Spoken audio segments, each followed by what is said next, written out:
The Happy Prince. High above the city, on a tall column, stood the statue of the Happy Prince. He was gilded all over with thin leaves of fine gold. For eyes, he had 2 bright sapphires, and a large red ruby glowed on his sword hilt. He was very much admired indeed. "He is as beautiful as a weathercock," remarked one of the town councillors, who wished to gain a reputation for having artistic tastes, only not quite so useful, he added, fearing lest people should think him unpractical, which he really was not. "Why can't you be like the Happy Prince?" asked a sensible mother of her little boy who was crying for the moon. "The Happy Prince never dreams of crying for anything." "I am glad there is someone in the world who is quite happy," muttered a disappointed man as he gazed at the wonderful statue. "He looks just like an angel," said the charity children as they came out of the cathedral in their bright scarlet cloaks and their clean white pinafores. "How do you know?" said the mathematical master. "You have never seen one." "Ah, but we have, in our dreams," answered the children, and the mathematical master frowned and looked very severe, for he did not approve of children dreaming. One night there flew over the city a little swallow. His friends had gone away to Egypt 6 weeks before, but he had stayed behind, for he was in love with the most beautiful reed. He had met her early in the spring as he was flying down the river after a big yellow moth, and had been so attracted by her slender waist that he had stopped to talk to her. "Shall I love you?" said the swallow, who liked to come to the point at once, and the reed made him a low bow. So he flew round and round her, touching the water with his wings and making silver ripples. This was his courtship, and it lasted all through the summer. "It is a ridiculous attachment," twittered the other swallows. "She has no money, and far too many relations," and indeed the river was quite full of reeds. Then, when the autumn came, they all flew away. After they had gone, he felt lonely, and began to tire of his lady-love. "She has no conversation," he said, "and I am afraid that she is a coquette, for she is always flirting with the wind." And certainly, whenever the wind blew, the reed made the most graceful curtsies. "I admit that she is domestic," he continued, "but I love traveling, and my wife, consequently, should love traveling also." "Will you come away with me?" he said finally to her, but the reed shook her head, she was so attached to her home. "You have been trifling with me," he cried. "I am off to the pyramids. Goodbye," and he flew away. All day long he flew, and at night time he arrived at the city. "Where shall I put up?" he said. "I hope the town has made preparations." Then he saw the statue on the tall column. "I will put up there," he cried. "It is a fine position, with plenty of fresh air." So he alighted just between the feet of the Happy Prince. "I have a golden bedroom," he said softly to himself as he looked round, and he prepared to go to sleep, but just as he was putting his head under his wing a large drop of water fell on him. "What a curious thing," he cried, "there is not a single cloud in the sky, the stars are quite clear and bright, and yet it is raining. The climate in the north of Europe is really dreadful." The reed used to like the rain, but that was merely her selfishness. Then another drop fell. "What is the use of a statue if it cannot keep the rain off?" he said. "I must look for a good chimney pot," and he determined to fly away.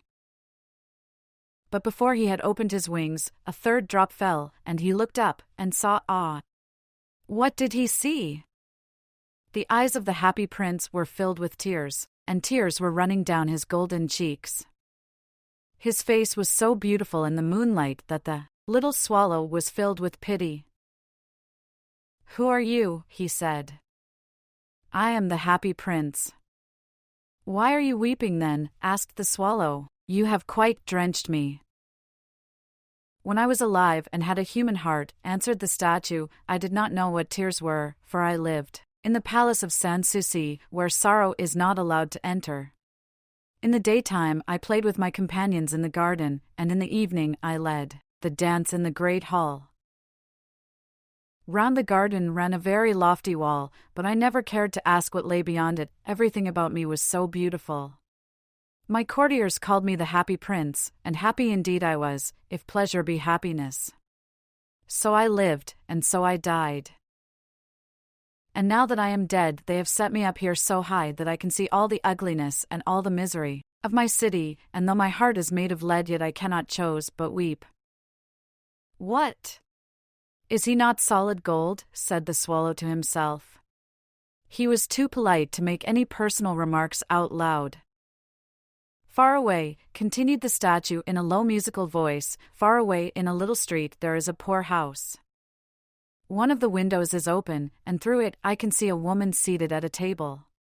Her face is thin and worn, and she has coarse, red hands, all pricked by the needle, for she is a seamstress. She is embroidering passion flowers on a satin gown for the loveliest of the Queen's maids of honor to wear at the next court ball. In a bed in the corner of the room, her little boy is lying ill. He has a fever, and is asking for oranges. I am waited for in Egypt, said the swallow. My friends are flying up and down the Nile, and talking to the large lotus flowers. Soon they will go to sleep in the tomb of the great king. The king is there himself in his painted coffin. He is wrapped in yellow linen, and embalmed with spices. Round his neck is a chain of pale green jade, and his hands are like withered leaves. Swallow, swallow, little swallow, said the prince, will you not stay with me for one night, and be my messenger? The boy is so thirsty, and the mother so sad. I don't think I like boys, answered the swallow. Last summer, when I was staying on the river, there were 2 rude boys, the miller's sons, who were always throwing stones at me. They never hit me, of course, we swallows fly far too well for that, and besides, I come of a family famous for its agility, but still, it was a mark of disrespect. But the happy prince looked so sad that the little swallow was sorry. It is very cold here, he said, but I will stay with you for one night, and be your messenger. Thank you, little swallow, said the prince. So the swallow picked up the great ruby from the prince's sword, and flew away with it in his beak over the roofs of the town. He passed by the cathedral tower, where the white marble angels were sculptured. He passed by the palace, and heard the sound of dancing. A beautiful girl came out on the balcony with her lover. How wonderful the stars are, he said to her, and how wonderful is the power of love. I hope my dress will be ready in time for the state ball, she answered. I have ordered passion flowers to be embroidered on it, but the seamstresses are so lazy. He passed over the river, and saw the lanterns hanging to the masts of the ships. He passed over the ghetto, and saw the old Jews bargaining with each other, and weighing out money in copper scales. At last he came to the poor house, and looked in. The boy was tossing feverishly on his bed, and the mother had fallen asleep, she was so tired. In he hopped, and laid the great ruby on the table beside the woman's thimble. Then he flew gently round the bed, fanning the boy's forehead with his wings. How cool I feel, said the boy, I must be getting better, and he sank into a delicious slumber. Then the swallow flew back to the happy prince, and told him what he had done. It is curious, he remarked, but I feel quite warm now, although it is so cold. That is because you have done a good action, said the prince. And the little swallow began to think, and then he fell asleep. Thinking always made him sleepy.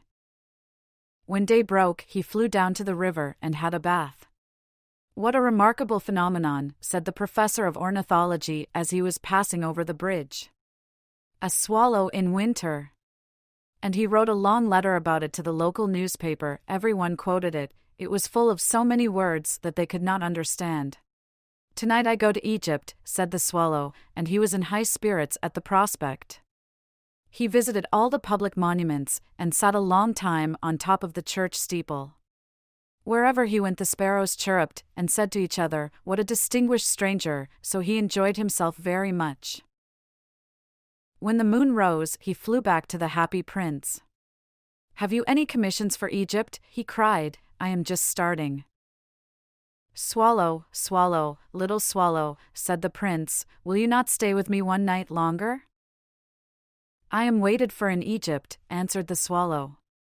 Tomorrow my friends will fly up to the second cataract. The river horse couches there among the bulrushes, and on a great granite throne sits the god Memnon. All night long he watches the stars, and when the morning star shines he utters one cry of joy, and then he is silent. At noon the yellow lions come down to the water's edge to drink. They have eyes like green barrels, and their roar is louder than the roar of the cataract. "Swallow, swallow, little swallow," said the prince. "Far away across the city I see a young man in a garret. He is leaning over a desk covered with papers, and in a tumbler by his side there is a bunch of withered violets. His hair is brown and crisp, and his lips are red as a pomegranate, and he has large and dreamy eyes. He is trying to finish a play for the director of the theater, but he is too cold to write any more. There is no fire in the grate, and hunger has made him faint.